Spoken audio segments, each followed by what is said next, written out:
I'm here of my some kind of association with Banjara.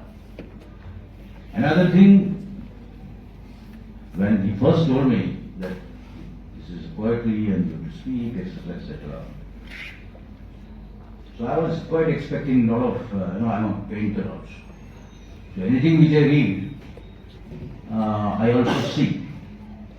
And I see as a palette.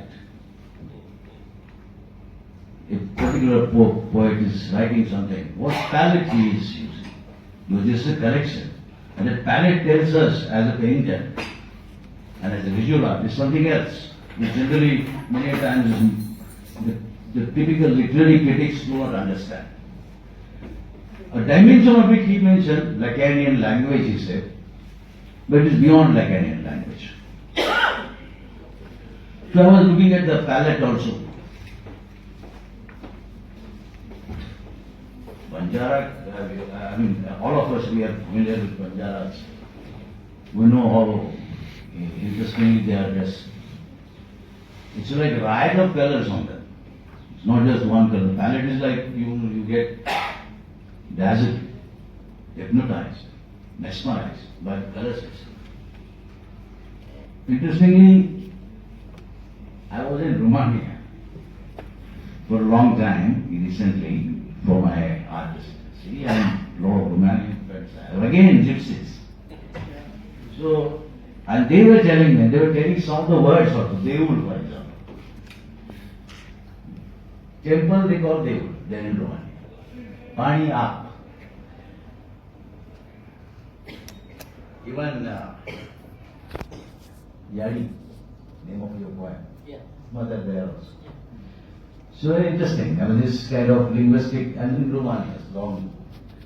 So I see some connection I have that I am meeting some people again and again at various times. So this I was expecting की या कवितेमधले रंग तर मला पुढे असे आले पाहिजे असणार काहीतरी. नंतर ते आपलं करडं, पायता, चुडी, आटी चोटला, पेट्या, काचळी हे सगळं दिसेल. Because this, again, I have very tremendous interest in jewelry also. Both of us, me and Vaishali, we design jewelry also. And this jewelry of Banjara jewelry is something fantastic. And every time we have decided that we should acquire a little bit of it, this silver jewelry. And interestingly, their silver is not glittering silver; it's oxidized silver. And one of my friends has given me some little bit of some examples of some antique Banjara jewelry also for my collection. So I thought something like that also will come. But I was disappointed. I did not see these colors. Instead, he employs a palette which is a grey palette. It's a very difficult palette, I must tell you, as a painter, I must tell you. Difficult palette. There's on one side there is a black, which he talked about. Another side is white, but the grey palette comes in between. Since he mentioned the Lacanian language, there was a Lacanian question to Wittgenstein's colored proposition, which I remember when you were talking about it. Because I was thinking about this palette and you were talking about Lacanian language thing. So Lacan asked this question that whether have you seen iridescent black? चकाकणारा, लखलखणारा काळा असू शकतो का? असा प्रश्न. त्याची palette जी आहे ती मधल्या करड्या रंगाची palette. So automatically the pain or sorrow or some kind of internal cry automatically starts drizzling down when you are reading poem, one after another, waiting in between, taking the pause to understand the meaning of the space between the lines. So this is a difficult palette indeed, and he has definitely used it wonderfully. Already both the speakers, Mr. Poet and Ashwini Kumar, has spoken about this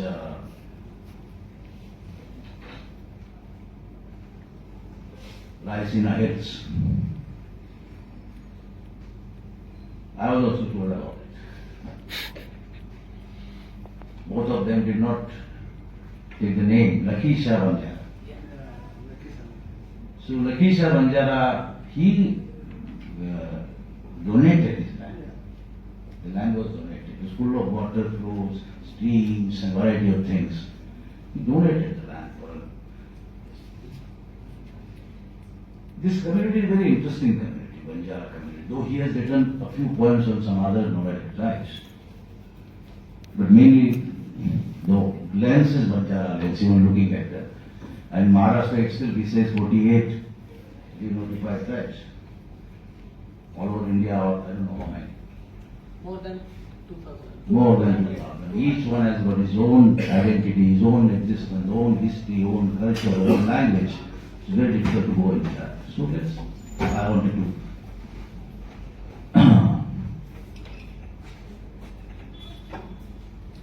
so this community is very interesting community. So basically, the pain I think came later, right? Recent 150 to 200 years. Prior to that, more than the pain, a lot of other things were happening. Because this community is Baniya community, Wani community. आणि वाण्यांची गंमत वेगळी असते. वाणी सगळ्यांशी जुळवून घेणाऱ्या असतात. दोन बनी आहेत आपण आता पाहतो म्हणजे difficult also. So but this is different वाणी. तुकाराम वाणीशी संबंध असलेला वाणी आहे. Because when Guru Tegh Bahadur when he was killed by Mughals, it was difficult for his followers. How do we do the final rites of the Guru? So it was Lakisha Banjara who gave his house. Teg Bahadur was kept there, and the entire house was given to the flames. So this is a different Vani, different kind of which kept on selling things from one place to other place. Now, as Mr. Ashwini Kumar, my friend, read out a small write-up which he wrote, I also come prepared. Don't worry, this was the beginning. The way you said, I said I should also start saying that sometimes, imitation is a good thing. So I imitated. So before going into that,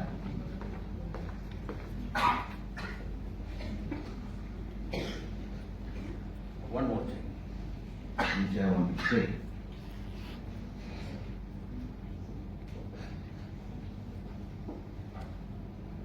That this understanding this community in variety of ways, I mean, not only just the pain,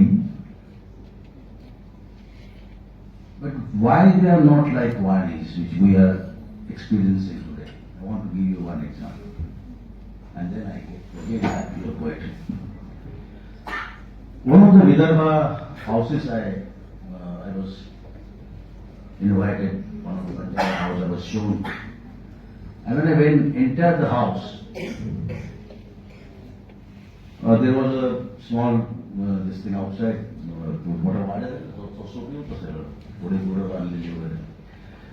And there were some photographs there. One of the prominent photographs was the grandfather of that my friend. Next to that photograph, there was another photograph That photograph was of a bull. So I asked him, who is this person? He said, he's my grandfather. I said, then who is this? Why the bull next to your grandfather? He said, his name is Narya. त्या बैलाचं नाव म्हणाल नार्या. Who is he? तो म्हटला he is also grandfather. Because he said he was fantastic. He was so kind. He used to play with children in the house. He used to play with the children around the house. He used to cry. He used to be part of the whole thing. And then he told me one very important thing. He said,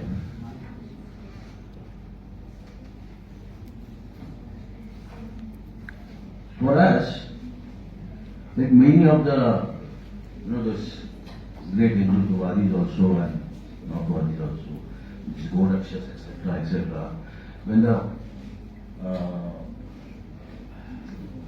bull or cow becomes old, most of the time it is either given away to the slaughterhouse or it just left out. Whatever the nasib, yahan jayegi, maregi. He said, in our entire Banjara community, we don't do that. Even it becomes skeleton, we are with him or her. We take care of her. And not just by this song which he mentioned about this. He has come from all this, the love for the. It's not just Wordsworthian nature. And it's not the Pasaidanic Sarvasamabhava. It is just much beyond that. I think either you or somebody should read that poem, which is in this prayer. At the beginning we started with the prayer. I think we should we should do this reading of his prayer. In the beginning we have a different kind of a prayer which is being done here. But we all must understand and learn the prayer which he has written. And some of the words in Gormati you should talk, you should say. Now I turn on to my written small 3 paragraphs.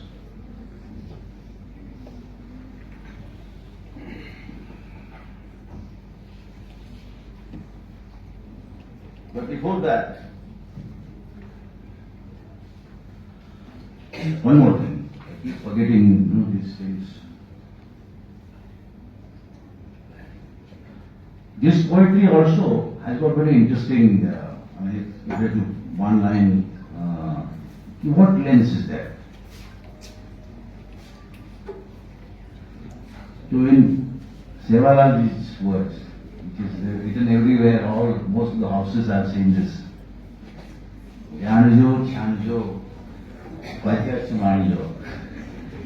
So that this poetry has this exactly, he has seen it, he has understood it, he has looked at it, and then the whole process, experience has been processed, which he keeps telling that it is not imagination.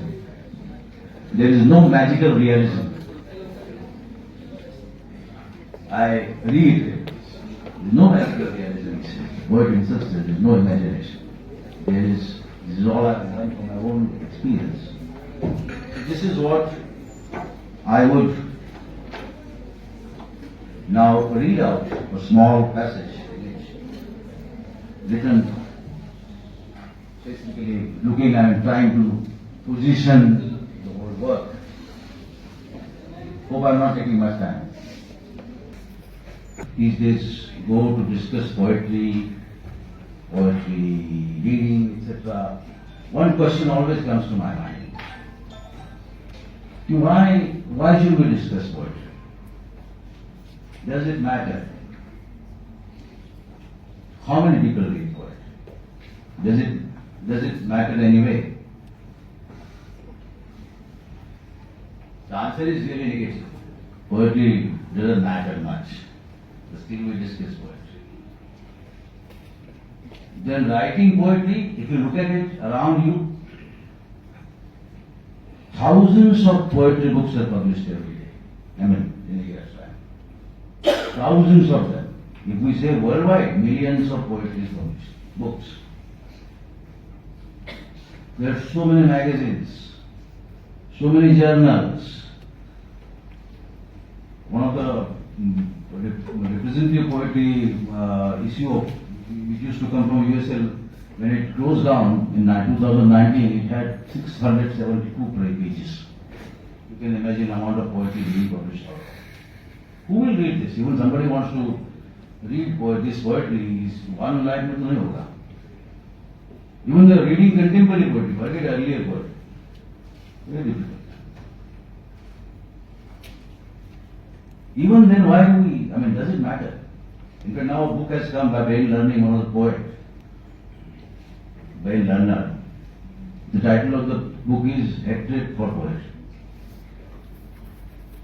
Still why do we read? And why it matters?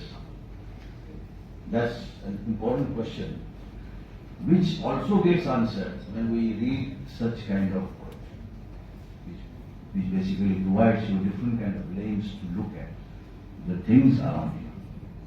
And there is one more cause, which I am going to come to. Now I read small write-up which I have scribbled down.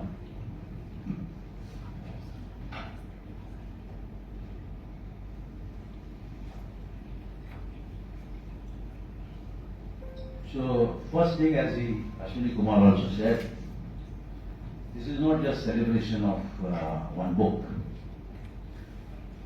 We are here because to celebrate or to witness a kind of testament of resilience, a chronicle of people, and a profound act of literary witness. Veera Rathods bless us all is far more than a collective or collection of poems. It is rather something like soul of Banjara community speaking to us in pain, in prayer, and in powerful defiance also. It has sometimes in these poems, not always, but sometimes something extraordinary. And one is not expected to do extraordinary all the time. But sometimes it does. When it translates the specific agonies and joys of a nomadic, notified tribe into universal language of human longing. And then we start feeling the weight of history. He writes, before we were born, they write on mother's embryo, a thief, a criminal, an adulterator, and a trader in flesh. The same poem which Ashwini Kumar also referred to settlement inside and outside. It is a poetry that articulates the sting of systematic humiliation and yet witnesses the unbreakable spirit that prays not for revenge but for the well-being of all living beings, even the smallest ant, which prayer which we will sing again at the end of the program. This act of giving voice to a marginalized community bless us all in a vital and global tradition of resistance literature, which again he also acknowledged. It stands shoulder to shoulder with powerful voices from across India, as well as I want to mention some of the voices from the outside India also. Namdev Rasar, of course, you cannot, you have to mention this Mahakavi, Namdev Rasar, who gave voice to, who gave voice to all of us actually. Not only Dalit, not only brutalized things, not only untouchables, but everyone who is sensitive, for every such person he gave voice. So one of the, when I quoted his line before we are born, they write in the mother's embryo, womb. I mean, always I like to see the archetypal as well as the earlier connections and on whose shoulders we all are standing. You know? That's how Namdev has come. All of us will stand on his shoulders, but more people like you, words like you. So he had written sometimes back, I remember this poem, very strong poem. I am a venerable soul in the private part of language. That kind of language, that kind of image. There is no comparisons here. Whenever I take names, does not mean that I am comparing him with Namdev or Namdev with him. But just to try to understand, keep our lens careful. So, like Ghazal and many others, Rathod uses poetry as a weapon to expose pestering social home. It resonates, again, I want to mention here this resonation, and this again very important universal voice, Maya Angelou, iconic African poet. And her iconic poem, Still Rise, is an anthem of resilience that echoes again Rathod's refusal to be broken. You may shoot me with your words, you may cut me with your eyes, you may kill me with your hatefulness, but still, like air, I will rise. And of course, this conversation extends far beyond Rathod's poetry, enters powerful dialogue with the voices of, some of the people which we have stopped mentioning in our public and social and political platforms, the Palestinians. And one must mention, and therefore I want to mention where I found some kind of connection also. I was trying to find this connection because I knew that there should be connection. So Muhammad Darwish, I want to quote here a very important, also well-known poem. For Darwish, poetry was the homeland for the stateless people. Please listen to this carefully. For Darwish, poetry was a homeland for stateless people, people who do not have states and therefore do not have identity. Automatically, it just applies, and when I will read out this on the lines. Rathod's voices, one of the first such voice, become a moving homeland for the marginalized nomadic tribal caravans and the voices of those caravans. It becomes a homeland. Darwish writes, where should we go after the last holidays? Where should the birds fly after the last sky? This echoes the perpetual motion, which caravanic motion is taught. He said that he's not going to mention monk or a son or somebody alone traveling. You are me. No, Scarva, Kanda.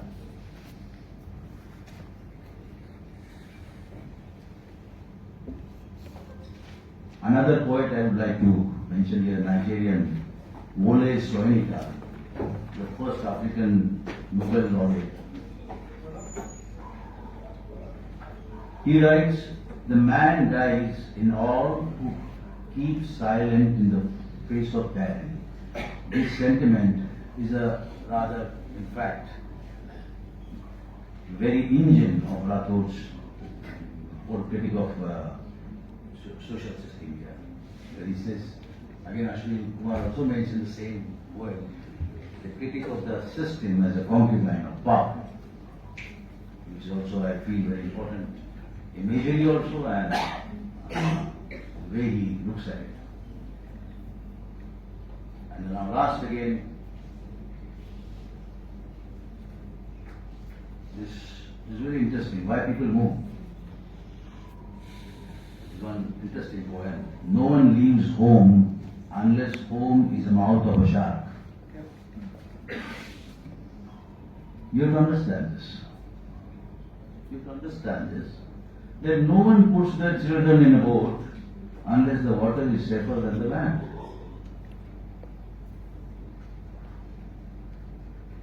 Why does one travel continuously? Why does one keep moving from one place to another place? Why does one doesn't have address? Why does one doesn't have a home, location, identity? These are the very important questions. These are very important questions which are raised again and again in this. Then the poems become the voice of existence itself. And these questions are not answered.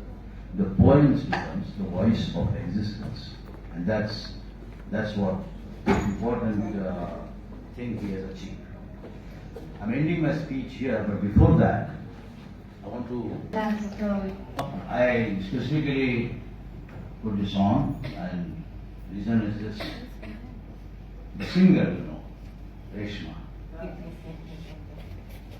She born in Rajasthan, in Banjara community, goes where? Pakistan, stays where? In one of those shrine of Sufi shrine. Sings what? Sufi song. This is what is the Banjara thing. This Reshma was again interesting thing. Banjara Reshma was honored in Pakistan, got one of the highest Pakistani award. One of the Sanjeev something, I don't remember the correct name, but she was given that award. She is not Muslim. She is not Hindu. This is like something, and that is how this prayer comes, because this is the prayer. This is a Sufi prayer. I always had this in my mind, that this entire lens, what you have in your poetry, or what I was told from Sudhakar Naik to my recent friend, it's a Sufi lens. And the Sufi lens tells you to love everybody. Especially in the kind of world which we're living today in our own country, and the kind of world we are living around us, maybe Palestine, maybe somewhere else, maybe in Africa, whatever. This Sufi thing, Sufi song, Sufi love, Sufi philosophy, Sufi words, and the rhythm, that is what we should, this poetry gives. This rhythm of Caravan definitely resonates on all your poetry. And that's it. Thank you very much.